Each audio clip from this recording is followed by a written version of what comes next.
कुटुंब ऐप। अनेक ग्रुपों से पाइए छुटकारा, आपके संगठन का अपना ऐप कुटुंब ऐप। नमस्कार, मैं हूं निखिल और आप देख रहे हैं दी ललन टॉप शो। आज दिन की बड़ी खबर पंजाब से है। यूपी के चुनाव पर खूब हम बात करते रहते हैं और वो होनी भी चाहिए क्योंकि यूपी बड़ा राज्य है, मगर ऐसा तो नहीं हो सकता कि हम पंजाब को भूल जाएं। वहाँ भी बहुत कुछ दांव पर लगा है, बहुत कुछ वहाँ घट भी रहा है और पंजाब की पॉलिटिक्स भी कम इंटरेस्टिंग नहीं है उत्तर प्रदेश से। अभी कांग्रेस की सरकार है इस सूबे में, अकाली दल की पहले रह चुकी है और आम आदमी पार्टी की दावेदारी इस बार बढ़ती जा रही है और आज की खबर की शुरुआत भी उसी खेमे से होने वाली है। आम आदमी पार्टी के अध्यक्ष अरविंद केजरीवाल ने कई दिनों की उहापोह के बाद पार्टी के सांसद भगवंत मान को मुख्यमंत्री पद का चेहरा घोषित कर दिया आज के रोज। पहले वो ऐलान देख लेते हैं, फिर कहानी को आगे बढ़ाएंगे। तो आज आम आदमी पार्टी की तरफ से पंजाब के अगले सीएम और आम आदमी पार्टी का सीएम चेहरा औपचारिक रूप से सरदार भगवंत मान को डिक्लेयर करते हुए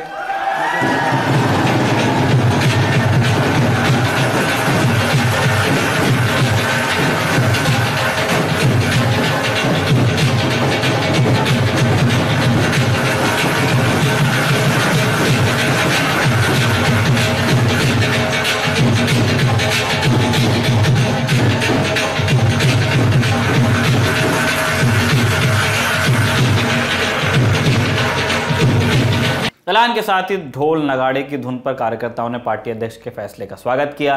केजरीवाल ने नाम पर मुहर लगाई, गले लगकर बधाई दी और फिर आंसू पोंछते हुए भगवंत मान ने फैसले को स्वीकार कर लिया।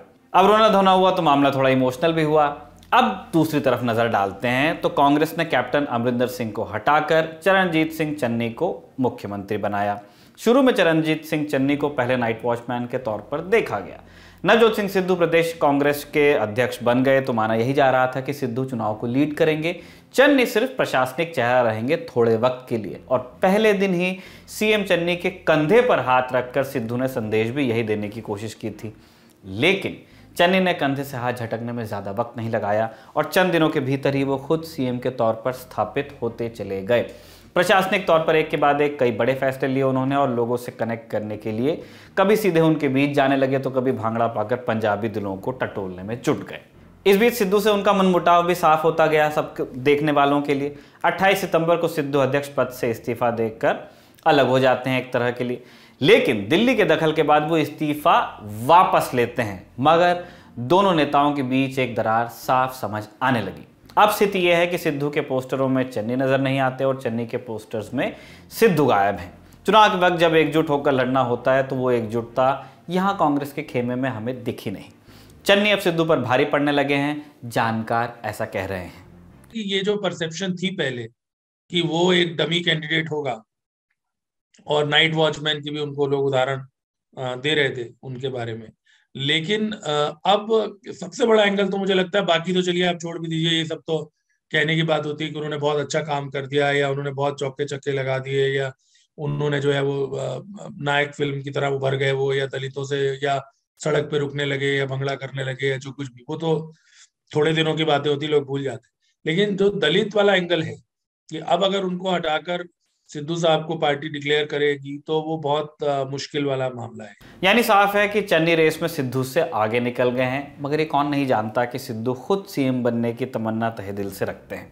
बीते दिनों कैप्टन अमरिंदर सिंह से चल रही लड़ाई के बीच सीएम बनने की उनकी मंशा भी खूब देखने को मिली थी, मगर वो कहा ही जाता है कि तमन्ना वो तमन्ना है जो लड़कर भी पूरी ना हो और जो दिल ही दिल में रह जाए उसे अरमान कहते हैं। तो ये समझ आ रहा है कि सीएम चन्नी ने सिद्धू के सीएम बनने के सपने पर पानी फेर दिया है, क्योंकि 17 जनवरी को सोनू सूद के बयान के साथ कांग्रेस के मेन ट्विटर हैंडल से एक वीडियो जारी किया गया जिसमें सीएम के चेहरे के तौर पर चन्नी को दिखाया गया। असली चीफ मिनिस्टर वो या असली राजा वो जिसको जबरदस्ती कुर्सी पे लेके आया जाए, उसको स्ट्रगल नहीं करनी पड़े, उसको बताना नहीं पड़े कि मैं चीफ मिनिस्टर कैंडिडेट हूं, मैं डिजर्व करता हूं। वो ऐसा होना चाहिए जो बैक बेंचर हो और उसको पीछे से उठा के ले और बोल कि तू डिजर्व करता, तू बनो। वो जो बनेगा वो देश बदल सकता है।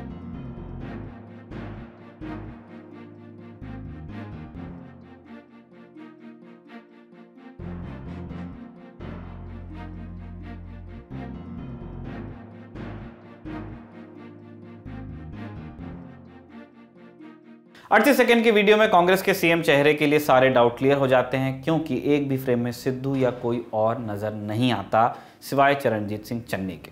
तो यहां से माना जाने लगा कि अब लड़ाई सीधे चन्नी बनाम भगवंत मान के चेहरों के बीच होगी। पंजाब की सियासी लड़ाई में दो स्टेक होल्डर्स और हैं, अकाली दल के सुखबीर सिंह बादल और कांग्रेस से अलग होकर अपनी अलग पार्टी बनाने वाले पूर्व सीएम कैप्टन अमरिंदर सिंह। मगर पंजाब में इस बार मुख्य लड़ाई कांग्रेस और आप के बीच ही माने जा रही है। तो पहले इन दोनों के चेहरों पर विस्तार से बात कर लेते हैं। चरणजीत सिंह चन्नी और भगवंत मान, एक दलित सिख एक जट सिख, दोनों ही लो प्रोफाइल बैकग्राउंड से आते हैं और दोनों की छवि जनता के नेता के तौर पर बनाई जाती है। चन्नी ने अपनी जगह खुद बनाई तो भगवंत मान पर आम आदमी पार्टी ये कहती है कि उन्होंने चेहरे के चुनाव के लिए फोन पर बाकायदा एक लोकतांत्रिक सर्वे करवाया। केजरीवाल का दावा है कि आम आदमी पार्टी ने 3 दिन तक फोन पर सर्वे किया, जिसमें 21.59 लाख लोगों ने अपनी राय रखी, 93.3 लोगों ने भगवंत मान के नाम पर मोहर लगाई और नवजोत सिंह सिद्धू के लिए 3.6 लोगों ने हामी भरी। अब यहाँ एक सवाल है कि आखिर ये सर्वे कराने की जरूरत पड़ी क्यों? क्या केजरीवाल को भगवंत मान के नाम पर कोई शंका थी? और दूसरा सवाल ये कि पंजाब में आम आदमी पार्टी के पास भगवंत मान के अलावा दूसरा विकल्प कौन था? आम आदमी पार्टी के ही सर्वे के मुताबिक दूसरा नाम जो लिया गया वो नवजोत सिंह सिद्धू का है, जो आम आदमी पार्टी में है नहीं, वो तो कांग्रेस के प्रदेश अध्यक्ष हैं प्रधान साहब। तो क्या विकल्प ना होने की स्थिति में भगवंत मान को ही आगे करना केजरीवाल की मजबूरी बनी? इस सवाल का जवाब जानने के लिए हमने पंजाब की सियासत को समझने वाले 2 जानकारों से बात की।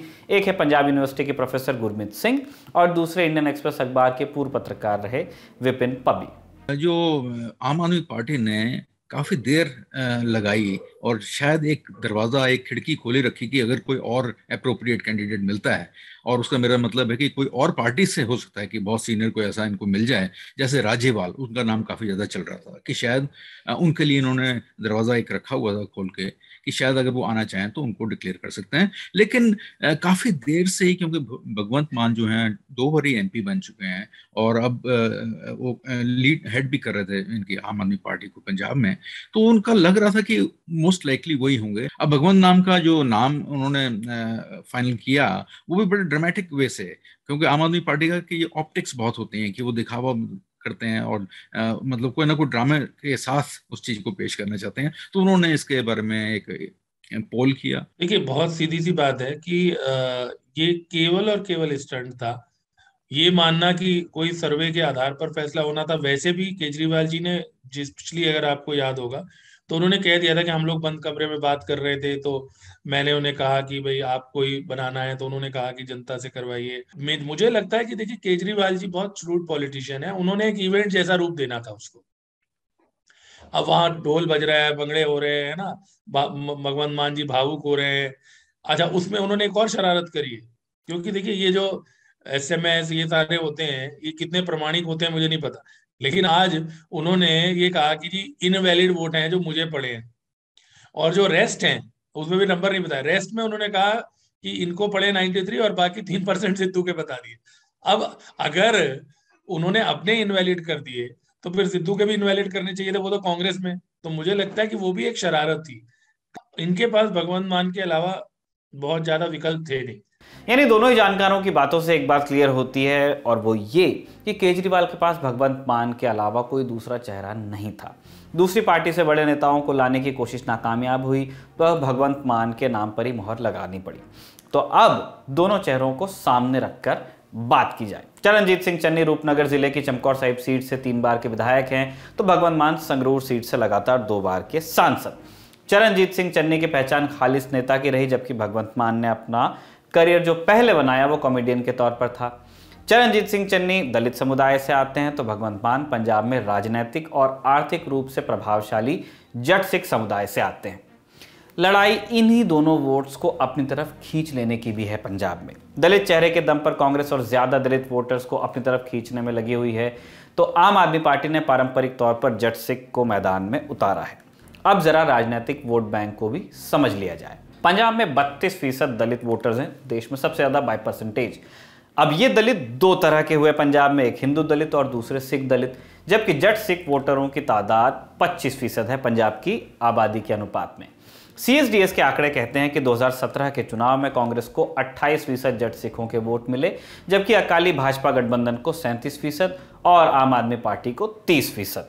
2017 में 43% हिंदू दलित वोट कांग्रेस को मिले, जबकि अकाली दल को 26% और आम आदमी पार्टी को मिले 21%।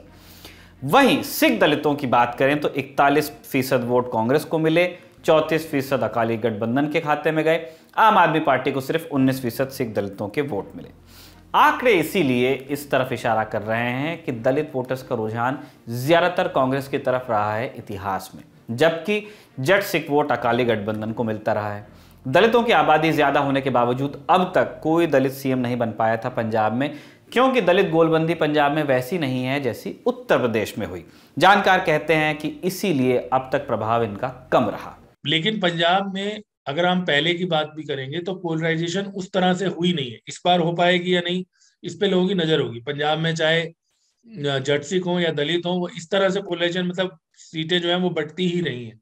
तो उस तरह से पोलराइजेशन पंजाब में जाति का, जैसे हम उत्तर प्रदेश की बात करते हैं, उस तरह से पंजाब में तो नहीं हुआ है। इस बार क्योंकि कांग्रेस ने एक दलित मुख्यमंत्री दिया है, तो कांग्रेस ये उम्मीद जरूर कर रही होगी कि दलित जो वोटर हैं, जिनकी संख्या पंजाब में काफी है, वो उनके पीछे एकजुट हो और उनको उसका लाभ मिले। मगर अब कांग्रेस ने पहली बार एक दलित सीएम बना दिया है। चन्नी ये पहले दलित सीएम है और उन्हीं के दम पर कांग्रेस अब दलित वोट्स को एक मुश्त अपनी तरफ लाना चाहती है, जबकि सुखबीर बादल, कैप्टन अमरिंदर सिंह की तरह भगवंत मान भी, ये तीनों कैंडिडेट्स जट सिख हैं। भगवंत मान ने 2012 में संगरूर की लहरा सीट से पहली बार चुनाव लड़ा। पार्टी थी मनप्रीत बादल की पंजाब पीपल्स पार्टी, मगर तब हार गए थे। 2017 में आम आदमी पार्टी की तरफ से विधानसभा का चुनाव लड़ा। फजीलका जिले की जलालाबाद सीट पर सीधे डिप्टी सीएम रहे अकाली दल के अध्यक्ष सुखबीर बादल को चुनौती देने पहुंचे, वहां भी हार गए। लेकिन इस बार भगवंत मान के कंधे पर आम आदमी पार्टी का पूरा कैंपेन टिका है। पंजाब में विधान परिषद है नहीं, तो फिर से विधायकी का चुनाव उनको लड़ना ही पड़ेगा।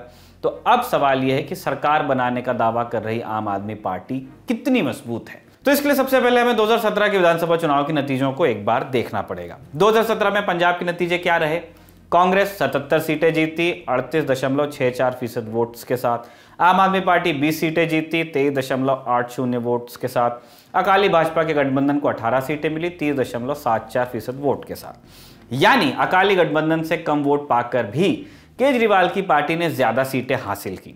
दिल्ली से इतर पंजाब में मजबूत स्थिति में आए और मुख्य विपक्षी दल का तमगा भी ले लिया केजरीवाल ने, और इस बार भगवंत मान का दावा है कि सरकार भी बना लेंगे। अभी उन्होंने तो कोई अनाउंस ही नहीं किया। वो तो कहते 3 चेहरे होंगे हमारे, एक दूसरे से लड़ाई झगड़े चल रहे हैं। सरकार को उन्होंने सर्कस की तरह चलाया है और कोई फैसला नहीं लिया, सिर्फ अनाउंसमेंट हुई। मतलब चन्नी की जाखड़ से नहीं बनती, जाखड़ की भाजपा से नहीं बनती, भाजपा की रंधावा से नहीं बनती, रंधावा की बिट्टू से नहीं बनती, बिट्टू की सिद्धू से नहीं बनती, सिद्धू की किसी से नहीं बनती। तो ऐसी थोड़ी सरकार चलेगी। वो 5 साल मांग रहे हैं। क्या ये एक दूसरे की टांग खींचने वाले, क्या ये मतलब हम हमारे बच्चों का भविष्य बनाएंगे? तो लोगों ने आम आदमी पार्टी पर यकीन किया है। अंडरकरंट बहुत है, जहां भी हम जाते हैं लोग कहते हैं आप एक बार आ जाइए, बस उसके बाद हमारा काम है। दावा भगवंत मान का है और दावा कांग्रेस समेत बाकी दल भी सरकार बनाने का ही कर रहे हैं। मगर पंजाब के बाहर के दर्शकों को एक बार पंजाब की डेमोग्राफी और उस डेमोग्राफी की सियासी हैसियत को भी समझना चाहिए। आकलन करने में आसानी होगी इससे। पंजाब में बहने वाली नदियां पंजाब को 3 मुख्य रीजन्स में बांट देती हैं, मालवा, मांझा और दोआबा। अब इन तीनों में सबसे बड़ा रीजन ये नीचे वाला हिस्सा मालवा है। सबसे ज्यादा 69 सीटें भी यही हैं।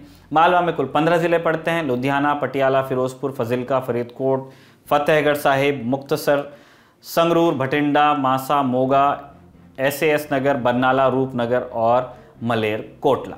दूसरा है मांझा, जहां कुल 25 सीटें हैं और 4 जिले हैं, अमृतसर, पठानकोट, तरनतारन और गुरदासपुर। तीसरा है दोआबा, जहां 23 सीटें हैं और जिले हैं 4, ये हैं होशियारपुर, कपूरथला, जालंधर और नवा शहर। इन्हीं कुल 3 रीजन्स में पंजाब को देखा जाता है। मालवा में सबसे ज़्यादा सीटें हैं तो ताकत भी यहीं पर सबसे ज़्यादा है। और पंजाब का सियासी इतिहास ये बताता है कि बेअंत सिंह और दरबारा सिंह को यदि छोड़ दिया जाए तो 12 में से 10 सीएम इस सूबे को मालवा इलाके से ही मिले।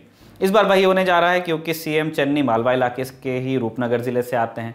आम आदमी पार्टी ने जिन्हें चेहरा बनाया है सीएम के लिए वो भगवंत मान मालवा रीजन के संगरूर जिले से आते हैं। अकाली दल के सुखबीर बादल भी मालवा रीजन से हैं, फजीलका जिले की जलालाबाद सीट से चुनाव लड़ते हैं। और कैप्टन अमरिंदर सिंह भी मालवा से ही हैं, पटियाला अर्बन सीट से चुनाव लड़ने वाले हैं। यानी चारों ही दावेदार मालवा रीजन के हैं। आम आदमी पार्टी ने पिछले चुनाव में ज्यादातर सीटें इसी रीजन से जीती थी। पिछले चुनाव में आम आदमी पार्टी को जो 20 सीट मिले वो सारे मालवा रीजन से मिले। मालवा में 69 असेंबली सीट्स होती हैं, 117 में 69 सीटें जो हैं वो मालवा रीजन से आती हैं और ये मान भी मालवा से आते हैं, तो इसका इनको फायदा है। मुझे लगता है कि इसका इनको फायदा है, मिलेगा आम आदमी पार्टी को। और जहाँ तक आम आदमी पार्टी की बात है, तो जो जट सिख हैं और जो रूरल एरियाज हैं पंजाब के, वहां से बढ़त मिली थी आम आदमी पार्टी को पिछले चुनाव में। और मुझे लगता है कि इस बार भी उनकी जो पकड़ है और जो उनका सामर्थ्य है वो पंजाब के रूरल कॉन्स्टिट्यूएंसीज में ज्यादा है और फार्मिंग कम्युनिटी में ज्यादा है। तो उस हिसाब से देखें तो जो इन्होंने 22 किसान जो संगठन है उन्होंने अपनी जो पार्टी बनाई है संयुक्त मोर्चा, उससे मेरे ख्याल में आम आदमी पार्टी को थोड़ा नुकसान हो सकता है। मतलब सबसे ज्यादा सीटें होने की वजह से मालवा रीजन पर ही सबसे ज्यादा जोर भी है, क्योंकि सरकारें यहीं से बनती आई हैं। तो अब ये जानना भी जरूरी हो जाता है कि किस इलाके में पिछली बार किसे कितनी सीटें मिली थी। पंजाब की सियासत का एक अंदाजा आपको इससे भी मिलेगा। मालवा रीजन की 69 सीटों में से 40 सीटें कांग्रेस को मिली थी, 18 आम आदमी पार्टी को और 8 अकाली भाजपा गठबंधन को, और अन्य के खाते में गई थी 3। पाकिस्तान बॉर्डर से सटने वाले माझा के इलाके में कांग्रेस ने स्वीप किया था, 25 में से 22 सीटें जीती। आपका यहाँ खाता नहीं खुला, अकाली गठबंधन को मिली 2 सीटें, अन्य के खाते में गई 1। दोआबा इलाके की 23 सीटों पर भी कांग्रेस ने भारी बढ़त रखी थी। पिछले बार 15 सीटें मिली थी, आम आदमी पार्टी को 2 मिली थी, अकाली गठबंधन को 5 और अन्य को 1। अब यहां से 2 बातें साफ होती हैं। पहली कि पिछले चुनाव में मालवा इलाके से इतर बाकी जगहों पर आम आदमी पार्टी का ज्यादा प्रभाव नहीं देखने को मिला। इस बार इसलिए पार्टी कोशिश कर रही है कि वो बाकी इलाकों में भी पैठ बनाए, जबकि कांग्रेस की पकड़ पैन पंजाब दिखाई देती है, कम से कम पिछले नतीजों के हिसाब से। और इन दोनों के मुकाबले में लंबे समय तक पंजाब की सत्ता में काबिज रहा अकाली दल कहां खड़ा है, ये पंजाब के जानकारों से ही जान लिया जाए। अकाली दल के प्रति तो उनका गुस्सा भी है, क्योंकि अकाली दल ने शुरू में जो फार्म बिल्स थे उसको सपोर्ट कर दिया था जब वो एनडीए में थे। बाद में उन्होंने हृदय परिवर्तन किया, लेकिन किसानों का कहना है कि नहीं, ये तो आपने चुनावी आकलन को देखते हुए किया, नहीं तो आप तो उनके साथ थे। तो ये भी एक जो धब्बा है, एक जो स्पॉट है, वो अकाली दल को नुकसान कर रहा है। हालांकि अकाली दल ने पूरी कोशिश की है कि वो खुद again they could establish themselves as a farmers party और अ जट सिखों की पार्टी। जानकारों की माने तो अकाली दल से नाराजगी अब तक दूर नहीं हो पाई है, इसीलिए मुख्य मुकाबला आप और कांग्रेस के बीच में माना जा रहा है। कैप्टन अमरिंदर सिंह ने नई पार्टी जरूर बनाई है, कांग्रेस को कुछ सीटों पर नुकसान भले पहुंचा सकते हैं, मगर संगठन के तौर पर उनकी स्थिति मजबूत नहीं है। अब कैप्टन ने भाजपा के साथ गठबंधन किया है, मगर किसान आंदोलन की वजह से भाजपा से नाराजगी सूबे में है। और वैसे भी पंजाब में भाजपा कभी बड़े दावेदार के तौर पर नहीं देखी गई, वो अकाली दल के सहारे ही सत्ता में रह पाती थी। यहां तक बात हो गई पंजाब की राजनीति की। अब गौर करते हैं कुछ सुर्खियों पर। पहली सुर्खी में चुनाव राज्यों के अपडेट हैं। पंजाब, यूपी और उत्तराखंड की सियासी हलचल तो लगभग रोज ही हम आपको बताते हैं। आज 2 दूसरे चुनावी राज्यों की बात करेंगे जिनकी उतनी खबरें हम इस शो में नहीं ले पाते, मणिपुर और गोवा। पहले बात मणिपुर की। मणिपुर में फिलहाल सरकार चल रही है एनडीए की और मुख्यमंत्री हैं भाजपा के एन बीरेन सिंह। खबर चल रही है कि भारतीय जनता पार्टी इस बार कोनराड संगमा की नेशनल पीपल्स पार्टी एनपीपी की बजाय टीआर ज़िलियांग की नागा पीपल्स फ्रंट एनपीएफ के साथ चुनाव पूर्व गठबंधन कर सकती है। नागा पीपल्स फ्रंट के ही नेफ्यू रियो फिलहाल नागालैंड के मुख्यमंत्री हैं। न्यूज़ 18 पर पायल मेहता की रिपोर्ट के मुताबिक एनपीएफ के नेता केंद्रीय गृह मंत्री अमित शाह से मुलाकात कर चुके हैं कुछ दिन पहले दिल्ली में। इसी के आधार पर यह अंदाजा लगाया जा रहा है कि आधिकारिक गठबंधन न भी हुआ तो दोनों पार्टीज एक फ्रेंडली कॉन्टेस्ट कर सकती हैं। माने जहां एक पार्टी अपना कैंडिडेट उतारे, वहां दूसरी पार्टी या तो कैंडिडेट देगी नहीं, या तो देगी तो कमजोर प्रत्याशी उतारेगी, उतना प्रचार नहीं करेगी। अब ये सवाल लाजमी है कि जब मणिपुर में भाजपा एनपीएफ और एनपीपी दोनों के साथ सरकार चला रही है, तो फिर चुनाव पूर्व एनपीपी पर एनपीएफ को तरजीह की बात कहां से आई? दरअसल हुआ यूं कि जून 2020 में एन बीरेन सिंह सरकार संकट में आई थी। तब 9 विधायकों ने सरकार से समर्थन वापस लेने की बात कर दी थी।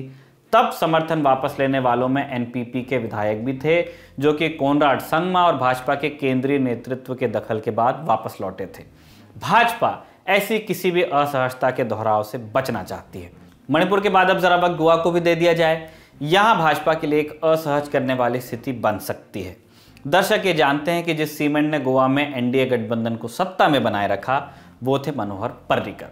गठबंधन के हिस्सेदार इसी शर्त पर भाजपा से जुड़े भी थे कि पर्रिकर दिल्ली से गोवा आएंगे तब वो सरकार में शामिल होंगे, और ऐसा हुआ भी।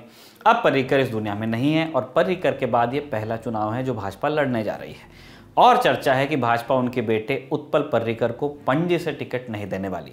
इस सीट से मनोहर पर्रिकर 25 साल विधायक रहे हैं। भाजपा सूत्रों ने ऐसे संकेत दिए थे कि पणजी से अतानसियो बाबूश मोन्सेरात को टिकट दिया जा सकता है। बाबूश इस सीट पर तब जीते जब 2019 में पर्रिकर के देहांत के बाद उपचुनाव हुआ। तब बाबूश कांग्रेसी थे लेकिन बाद में भाजपाई हो गए, अभी भी भाजपाई हैं। बाबूश को टिकट देने की बात बाहर आने के बाद उत्पल ने यह संकेत दिया था कि वो निर्दलीय भी पर्चा भर सकते हैं। उत्पल ने बीते हफ्ते पत्रकारों से ये तक कहा था कि आपराधिक पृष्ठभूमि वाले उम्मीदवार को उनके पिता की सीट कैसे दी जा सकती है।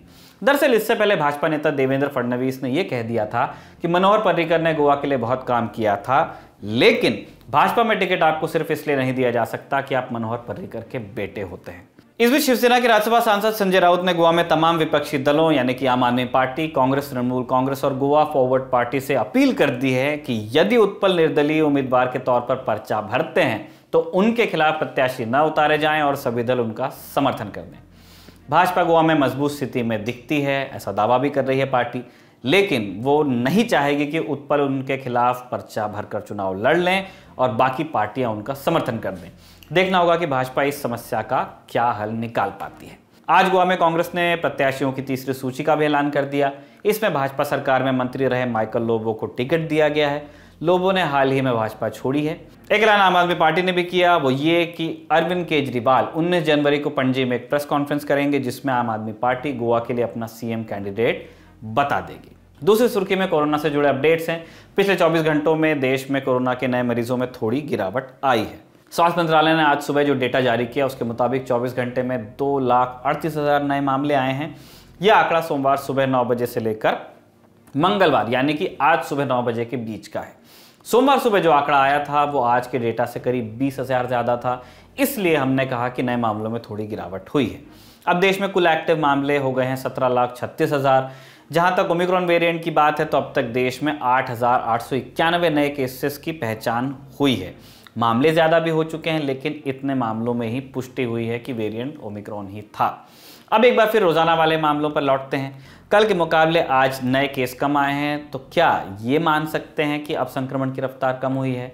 ऐसा मानना हो जाएगी जल्दबाजी, क्योंकि आज ही केंद्र सरकार ने कुछ राज्यों में टेस्टिंग घटाए जाने पर नाराजगी जताई है। केंद्रीय स्वास्थ्य मंत्रालय ने कहा है कि टेस्टिंग को रणनीतिक रूप से तुरंत प्रभाव से बढ़ाने की सख्त जरूरत है। मतलब नए केसेस में कमी आने की वजह टेस्टिंग घटना भी हो सकता है। खैर आगे बढ़ते हैं। वैक्सीन से जुड़ा एक अपडेट है। इजराइल के अस्पतालों ने ओमिक्रॉन के संक्रमण पर वैक्सीन के असर का अध्ययन किया है और ये पाया है कि वैक्सीन की चौथी डोज लगवाने वालों को भी संक्रमण हो रहा है। यानी ओमिक्रॉन के खिलाफ मौजूदा वैक्सीन बहुत कम असरदार है। इसीलिए अब बूस्टर डोज के फायदों पर सवाल उठने लगे हैं। तीसरी सुर्खी में बात एक पुराने विवाद की। 10 साल पुरानी देवास एंट्रिक्स डील पर सुप्रीम कोर्ट के ताजा फैसले के बाद मोदी सरकार एक बार फिर कांग्रेस को घेर रही है। अब सुप्रीम कोर्ट ने ऐसा क्या कह दिया है ये समझने से पहले देवास एंट्रिक्स डील का थोड़ा बैकग्राउंडर समझिए। 2005 में बेंगलुरु की स्टार्टअप कंपनी देवास मल्टीमीडिया और इसरो की सब्सिडरी एंट्रिक्स कॉर्पोरेशन के बीच एक डील हुई थी। अंतरिक्ष भी नाम हो सकता है, एंट्रिक्स बोलते हैं वैसे। डील के मुताबिक एंट्रिक्स ने इस कंपनी के लिए एक सैटेलाइट लॉन्च करने और ऑपरेट करने पर सहमति जताई थी। समझौते के तहत सैटेलाइट की 90% ट्रांसपॉन्डर कैपेसिटी यानी जितनी डेटा भेजने की क्षमता थी उसका 90% देवास मल्टीमीडिया को लीज पर मिलता। कंपनी की योजना थी कि इस कैपेसिटी के दम पर वो भारत में टेलीकम्युनिकेशन सेवा यानी फोन सर्विसेज मुहैया करवाए। इसमें बड़े पैमाने पर अमेरिकी निवेशकों ने पैसा भी लगाया था। बाद में पता चला कि सैटेलाइट का इस्तेमाल मोबाइल से बातचीत के लिए तो होना है, लेकिन इसकी मंजूरी भारत सरकार से ली नहीं गई। खास बात यह है कि इस कंपनी को इसरो के ही पूर्व साइंटिफिक सेक्रेटरी एमडी चंद्रशेखर ने 2004 में बनाया था। बाद में बात सार्वजनिक होने पर काफी कोहराम मचा और इसे एक बड़ा स्कैम बताया गया। हालांकि सरकार की इस बात के लिए काफी किरकिरी हुई कि उसे डील रद्द करने में 6 साल कैसे लगे। बाद में एनसीएलटी यानी नेशनल कंपनी लॉ ट्राइब्यूनल और एनसीएलएटी यानी national company law appellate tribunal ने कंपनी को बंद करने का आदेश दिया। इसी आदेश के खिलाफ कंपनी ने सुप्रीम कोर्ट में गुहार लगाई थी, लेकिन सोमवार को यानी कल सुप्रीम कोर्ट ने याचिका खारिज कर दी। यानी एनसीएलएटी का फैसला ही सही मान लिया गया और इस हिसाब से कंपनी दोषी साबित हो गई। और क्योंकि डील यूपीए सरकार के दौर में हुई थी, इसीलिए वित्त मंत्री निर्मला सीतारमण ने आज एक प्रेस कॉन्फ्रेंस करके कांग्रेस पर देश के साथ धोखाधड़ी करने का आरोप भी लगाया। तो आज की खबरों में बस इतना ही। अब कू की राय का वक्त है। आज का सवाल था कू पर जनता के लिए जो पूछा गया कि भगवंत मान को पंजाब में सीएम उम्मीदवार बनाने से आम आदमी पार्टी को फायदा कितना होगा। हाँ में जवाब दिया है 39% लोगों ने और ना में जवाब दिया है 61% लोगों ने। अगर आप भी कूपर हमारे पोस्ट का हिस्सा बनना चाहते हैं तो कूपर दी ललन टॉप को फॉलो कर सकते हैं। हम कूपर आपसे अलग अलग मुद्दों पर आपकी राय मांगते रहेंगे। अपनी राय आप हमें कमेंट बॉक्स या #LTShowOnCoo के साथ आप कू करके भी बता सकते हैं। हम उसे भी LT शो पे शामिल करेंगे। LT शो मतलब ललन टॉप शो। आज के लिए बस इतना ही। शुक्रिया। शुभ रात्रि।